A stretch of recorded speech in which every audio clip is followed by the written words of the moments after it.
இல்ல இப்போ தாய் இறந்த உடனே மனம் உடைஞ்சு நம்ம அது கிட்டத்தட்ட நிறைய பேர் பயந்து வெளிய போயிடுவாங்க. நம்ம ம். திமுகவையோ, செல்வப்பிரதி சேகர் பாபு போன்ற ஆட்கள எதிர்த்து பேசக்கூடாது.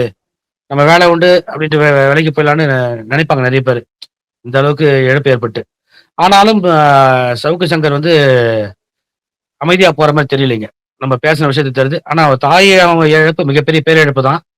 ஆனாலும் ம். வந்து இதுக்கு முழுக்க முழுக்க காரணம் ஆளுங்கட்சி திமுகன்றது தெளிவா இருக்காரு. ஓகே. கண்டிப்பா அதுக்கு எப்படி என்ன அடுத்த அடுத்த கட்டம் எப்படின்னு பார்க்கணும். அவருடைய செயல்பாடுகள். Okay, okay. இல்ல இப்ப எனக்கு கர்நாடக தமிழர் பாதுகாப்பு இயக்கம் ஏன் சவுக்கு சங்கருடைய அ அவருடைய வீட்டு துக்க நிகழ்வுல பங்கேற்றது?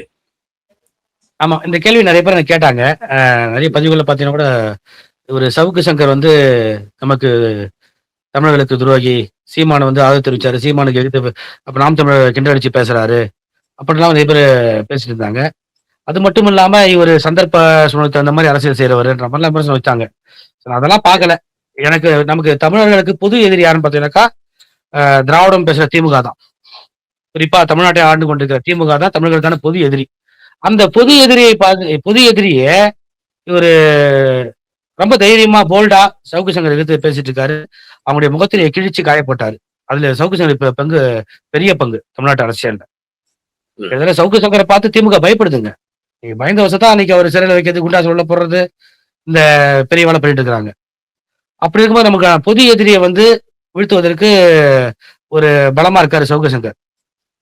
அந்த விஷயத்துல நான் கண்டிப்பா அதுக்கு ஆதரவு தெரிவிக்கணும். அது மட்டும் இல்லாம அவங்களுடைய தமிழக அரசியல்ல திமுகவின் முகத்திலே கிழித்து மக்களுக்கு வெளிச்சம் போட்டு காட்டின சவுக்கு சங்கருடைய தாயார் இறந்த நிகழ்வு வந்துட்டு, ஒரு துக்க நிகழ்வு. கண்டிப்பா அது வந்து மனிதநேய அடிப்படையில நம்ம கலந்துக்கணும். கண்டிப்பா கலந்து கொண்டோம். அது மட்டும் இல்லாம, ம். சவுக்கு சங்கர் இல்ல, கர்நாடகத்துல தமிழ்நாட்டைச் சேர்ந்த தமிழர்கள், ஆ பொது வழக்குல இருக்கிறவங்க யார் இருந்தாலுமே சரி, நம்ம அவங்களுக்கு ஆதரவு குடுப்போம். அவங்களுடைய துக்க நிகழ்வுல பங்கேற்போம். நீங்க சில ஆண்டுகளுக்கு பார்த்தீங்கன்னா, சசிகலா பெங்களூர் சிறையில இருந்தாங்க. சரி. சசிகலா அம்மா சிறையில இருந்து, இங்க பெங்களூர்ல வந்து உடல்நிலை சரியில்லாம பவுரிங் ஹாஸ்பிட்டல்ல அட்மிட் ஆயிருந்தாங்க. அப்போ கூட ஓ! பார்த்தீங்கன்னா, பல விமர்சனங்கள் இருக்கும். ஆனா நாங்க அப்ப கூட போயிட்டு சசிகலா அம்மா ஒரு தமிழர் என்ற அடிப்படையில, கர்நாடக தமிழர் பாதுகாப்பு இயக்கத்தினர் அவங்கள போய் சந்திச்சாங்க. ம். கர்நாடக தமிழர் பாதுகாப்பு இயக்கத்தினர் அந்த அம்மாவ சந்திக்கிறதுக்கு போயிருந்தோம். மருத்துவமனைக்கு ஓகே. போயி, நாங்க உங்களுக்கு சந்திக்க காத்திருந்தோம். சந்திக்க முடியாத சூழல். காவல்துறை அனுமதிக்கல. தூரத்துல இருந்து பார்த்தோம். ம். அதுபோல யாரா இருந்தாலுமே நம்ம மனித அடிப்படையில வந்து இங்க கர்நாடகத்துக்கு வந்தாக்கா, நாங்க அவங்களுக்கு ஆதரவு குடுப்போம். சந்திப்போம். ஆதரவு துணையா நிப்போம்.